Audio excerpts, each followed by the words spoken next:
Assalamualaikum warahmatullahi wabarakatuh. Saya Faridatul Jannah dari SMKS Miftahul Qulub sebagai CGP Angkatan 8. Hari ini saya akan melakukan sesi wawancara terkait pemenuhan tugas demonstrasi kontekstual modul 3.1 keterampilan pengambilan keputusan sebagai pemimpin berdasarkan nilai-nilai kebajikan.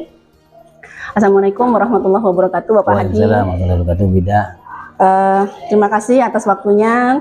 Mudah-mudahan kesempatan ini bisa menjadi kesempatan saya untuk belajar bagaimana mengambil keputusan sebagai seorang pemimpin berdasarkan dengan nilai-nilai kebajikan, Bapak. Baik, Bapak, untuk kesempatan ini ada beberapa pertanyaan dari saya terkait hal ini. Yang pertama yaitu bagaimana Bapak mengidentifikasi kasus-kasus yang merupakan dilema etika atau bujukan moral. Ya, terima kasih, Wida. Untuk kita mengidentifikasi kasus-kasus etika moral yang terjadi pada siswa, namun moral itu bukan hanya pada siswa, sebetulnya guru pun juga bisa terjadi hal yang seperti itu. Namun yang sering kita tangani adalah siswa, di mana siswa itu sering berperilaku yang pertama yaitu kurang menghormati seorang guru. Guru kurang dihormati oleh siswa itu. Kadang berperilaku ya agak mengentengkan sama seorang guru. Nah, itu yang pertama. Terus yang kedua, siswa itu sering melakukan bully, bulian kepada sesama temannya. Terus yang ketiga, bahwa siswa itu kurang menghormati kedua orang tuanya atau lingkungan sekitarnya, seperti itu. Jadi ada tiga hal itu yang kasus-kasus yang terjadi. Baik, Bapak, jadi selama ini yang terjadi di sekolah sini, kasus-kasus dilema itu bukan hanya terjadi pada murid saja, tapi juga ada guru. Tapi secara prosentase kasus-kasus yang terjadi itu lebih banyak terjadi pada siswa gitu, Bapak ya. Untuk pertanyaan kedua, Bapak, selama ini Bapak menjalankan pengambilan keputusan di sekolah, terutama untuk kasus-kasus di mana ada dua kepentingan yang sama-sama benar atau sama-sama mengandung nilai kebajikan. Ya, suatu hal yang cukup sulit dalam keputusan itu, sehingga kami melakukan beberapa hal untuk mengatasi permasalahan-permasalahan itu. Salah satunya kami melakukan visitasi ke siswa yang terjadi permasalahan moral yang kurang baik. Visitasi itu kami lakukan bekerjasama dengan guru BK dan wali kelas. Guru BK dan wali kelas itu melakukan visitasi ke rumah dari siswa itu sendiri, apa yang terjadi sebetulnya dengan siswa, kenapa berperilaku seperti itu. Jadi dari itu nanti kami bisa mengambil sebuah keputusan, walaupun tidak harus serta-merta mengambil keputusan itu waktu itu juga. Jadi proses pengambilan keputusan yang Bapak lakukan selama ini adalah dengan melakukan kolaborasi dengan BK dan wali kelas, begitu Bapak ya.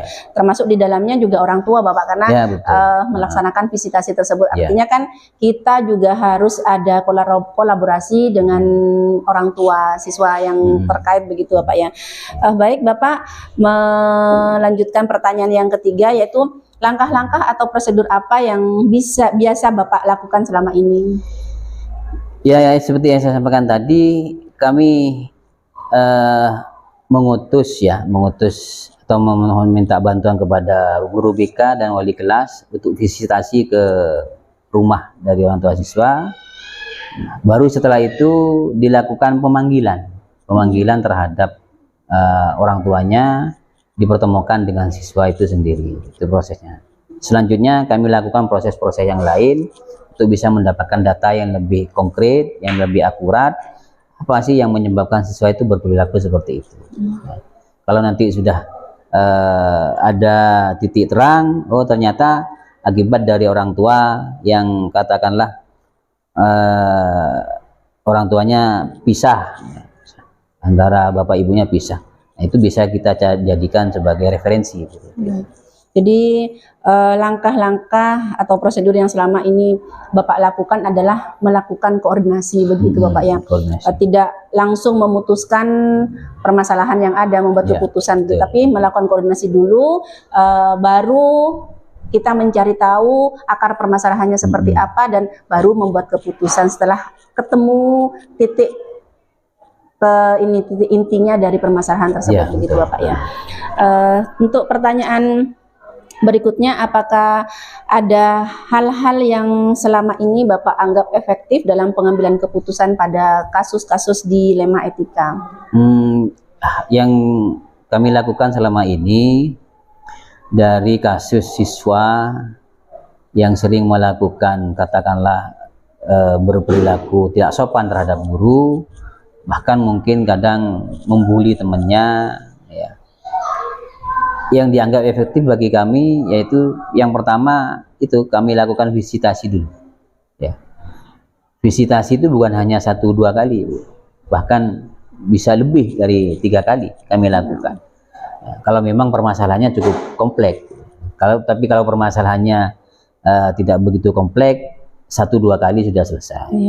Nah, baru kami lakukan pemanggilan siswa dan guru itu dipertemukan, siswa dan orang tua atau wali dipertemukan. Nah, baru kita bisa ngambil kesimpulan dan keputusan dan memberikan arahan-arahan bahwa siswa itu harus seperti ini, harus dibuat seperti apa siswa agar perilakunya bisa berubah.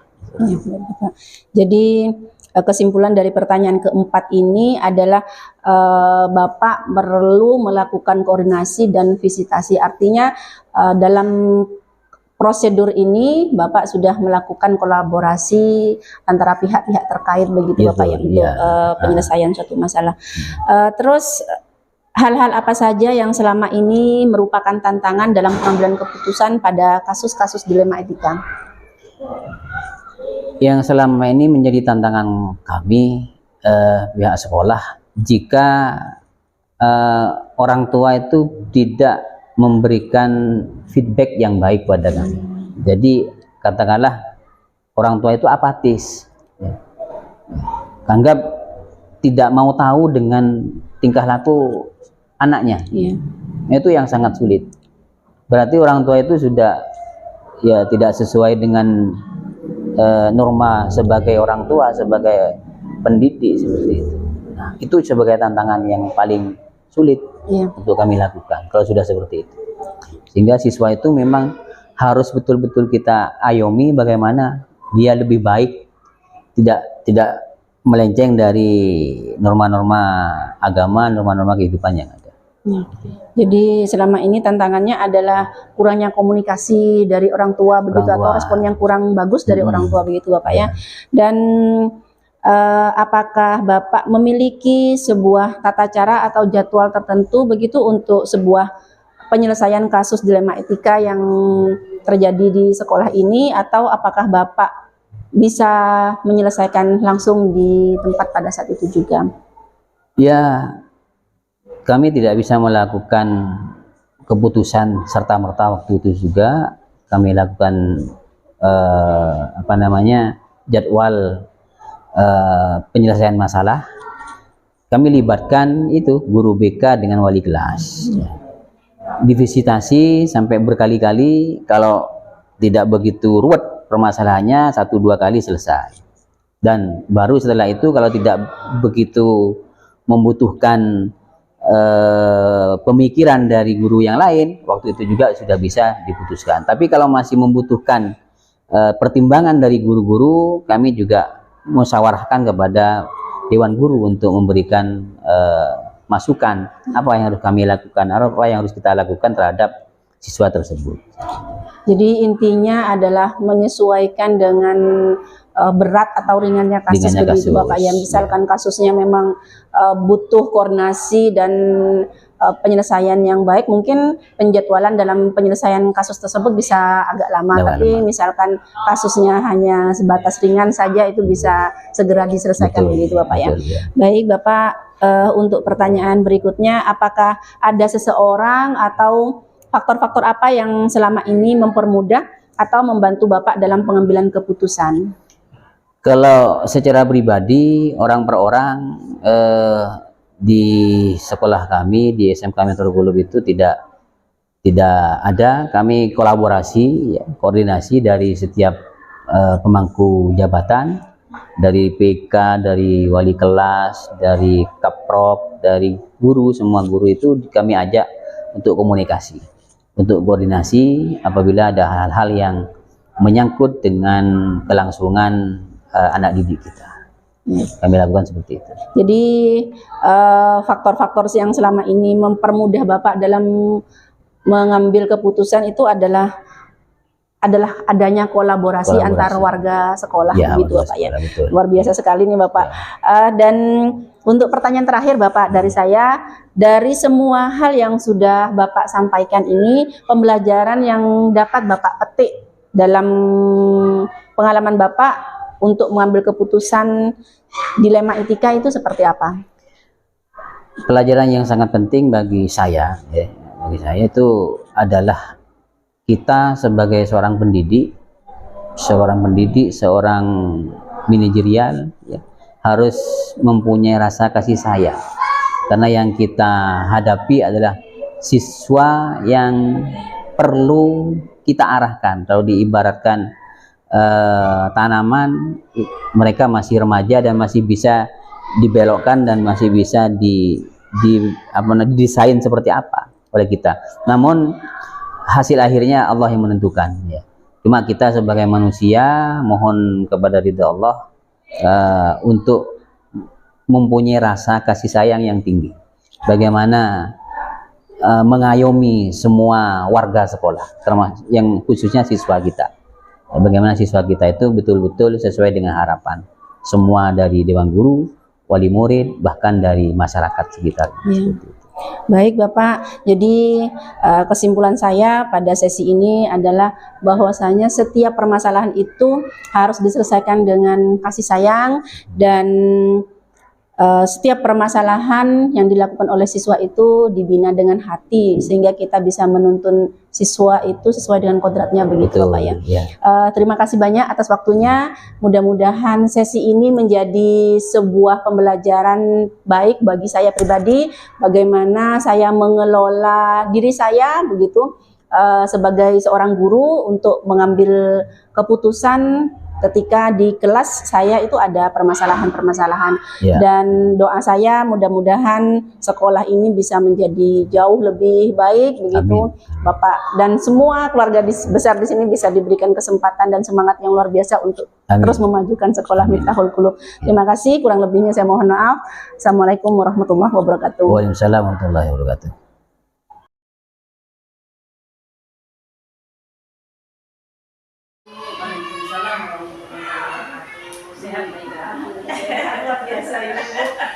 Pagi sudah nongkrong di sekolah saya. Ini mohon maaf mengganggu, mohon izin terkait dengan tugas dari TDP itu.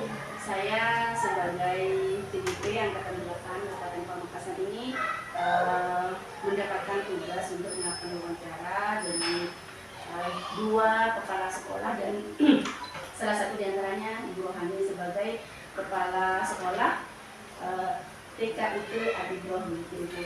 Mohon waktunya Ibu ya. Sehat tapi kan Ibu hari ini. Saya mohon maaf dan ini Ibu mungkin bisa langsung saja ya, biar tidak terlalu kenalan dulu.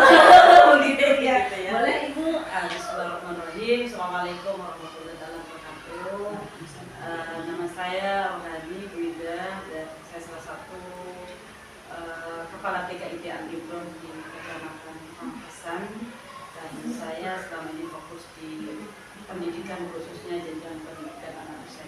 Terima kasih sebelumnya sudah dipercaya untuk apa ya, terview ya terkait tugas Bu Ida di calon guru penggerak.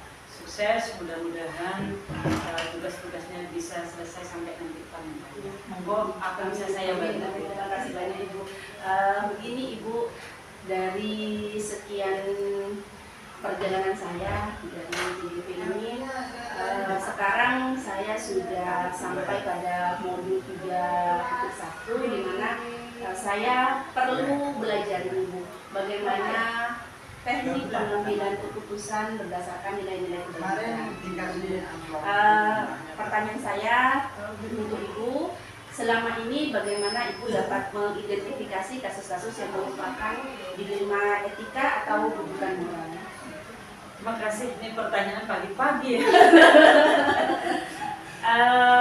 Begini Bu Ida, terkait sebuah keputusan, betul saya juga pimpinan ya di salah satu lembaga saya.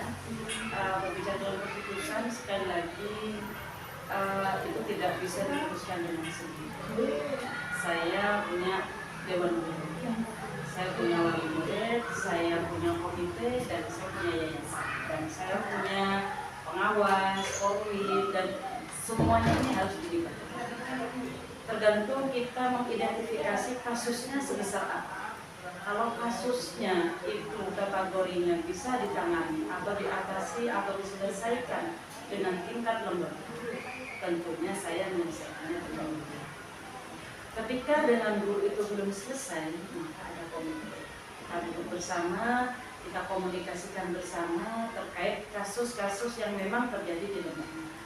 Jika nanti di ranah komite tidak selesai, maka saya juga melibatkan pengawas, yayasan ya, sebelum ke pengawas. Nah, jika nanti di tataran yayasan ini selesai, kasus ini berarti sudah selesai tugas saya untuk menyelesaikan kasus ini. Namun jika tidak, maka ranah pengawas, ranah Polri sebagai pembina saya secara kedinasan, maka itu merupakan solusi yang baik. Dan harapan saya tentunya sebagai pimpinan, ketika melibatkan semua stakeholder ini, maka kasus itu bisa selesai. Luar biasa sekali Bu Rohani. Jadi mulai dari tingkat sekolah dulu naik ke yayasan, terus naik ke tingkat berikutnya begitu Bu. Jadi tidak semerta-merta ada muncul keputusan dari pribadi Ibu sendiri. Dan di situ penekanannya ada komunikasi di situ. Ya, Ibu, ada komunikasi dan kolaborasi begitu Bu ya.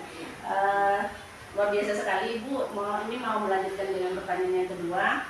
Selama ini jika Ibu menjalankan pengambilan keputusan di sekolah, terutama untuk kasus-kasus di mana ada dua kepentingan yang sama-sama benar atau sama-sama mengandung nilai kebajikan begitu. Kalau memang ada dua kasus dan kasus itu sama-sama benar, atau sama-sama salah misalnya ya, tapi kan bisa sama-sama benar. Kita melihat dari sisi apanya kan begitu. Oh ternyata ini yang paling benar. Jika si A sama si B sama-sama punya masalah, kita hadapkan, kita dudukkan bersama bahwa kasus ini sebenarnya tidak ada sesuatu yang kategorinya itu salah atau tidak bisa diselesaikan. Nah, ketika kita dudukkan bersama, kita berikan pengarahan, kita beri pembinaan bahwa solusinya adalah dengan duduk bersama, berkomunikasi yang baik. Insya Allah setiap permasalahan atau kasus ketika kita menyelesaikan bersama-sama, insya Allah tidak ada masalah. Baik, jadi dari pertanyaan ini Ibu lebih memilih untuk bersama dan mengkomunikasikan semua permasalahan itu dengan pihak-pihak terkait. Terima kasih. Ini pertanyaan yang ketiga Ibu. Langkah-langkah atau prosedur seperti apa yang biasa Ibu lakukan selama ini terhadap pengambilan keputusan itu? Saya pikir tadi itu sudah saya sampaikan dari awal ya, langkah-langkah apa. Saya libatkan guru saya libatkan komite, saya libatkan yayasan, saya libatkan pengawas atau polri seperti itu. Karena memang langkah-langkah itu merupakan modal buat saya. Karena seorang Bu Rohani nggak mungkin sebelum dia kepala sekolah menyelesaikan masalah itu. Karena saya juga punya keterbatasan, saya juga punya wewenang yang tidak bisa, oh ini harus saya putuskan seperti ini, oh masalah ini harus saya tidak bisa.